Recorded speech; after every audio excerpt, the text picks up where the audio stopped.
వీడియోలో మీరు రోజువారీ జీవనంలో ఎన్ని భారాలు మోస్తున్నారో తెలుసుకోండి.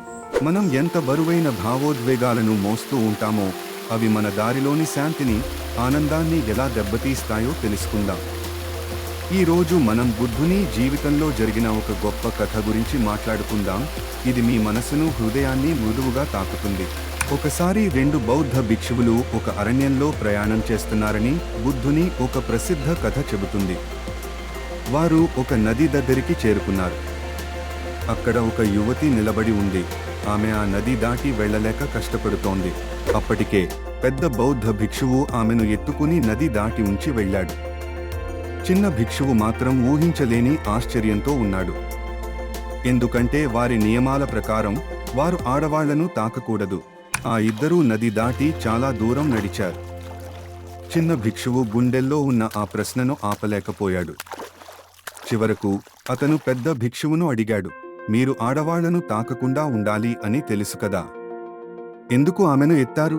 పెద్ద భిక్షువు ప్రశాంతంగా నవ్వుతూ అన్నాడు, నేను ఆ యువతిని ఆ నది వద్దే వదిలేశాను. కానీ నీవు ఇప్పటికీ ఆమెను నీ మనసులో మోస్తూనే ఉన్నావు. ఈ కథ మనకు చెప్పే పాఠం ఏమిటంటే, మనం మన భారాలను వదిలిపెట్టకపోతే అవి మన జీవితాలను అతి ఎక్కువగా ప్రభావితం చేస్తాయి. మనం ఒక విషయం వదిలిపెట్టి ముందుకు వెళ్ళాలి, లేకపోతే మన హృదయం శాంతిని కోల్పోతుంది. బుద్ధుడు ఎప్పుడూ చెబుతారు, మన భారాలు, భావోద్వేగాలు అన్నీ మన చేతిలోనే ఉంటాయి. అవి మోస్తూ జీవించడంలో ఎలాంటి ప్రయోజనం లేదు. మనస్సులో ఆలోచనలు, కఠినమైన పరిస్థితులు, పాత దుర్భావనలు ఇవన్నీ మన శక్తిని తినేస్తాయి. బుద్ధుని ఈ కథ మనకు ఒక శక్తివంతమైన పాఠం నేర్పుతుంది. భారం వదిలిపెట్టండి.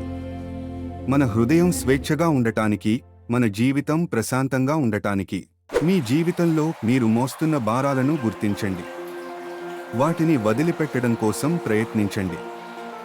జీవితం చాలా చిన్నది, అది శాంతి, ఆనందంతో నిండిపోవాలని మనం కోరుకుంటాం. వీడియో చూసినందుకు ధన్యవాదాలు.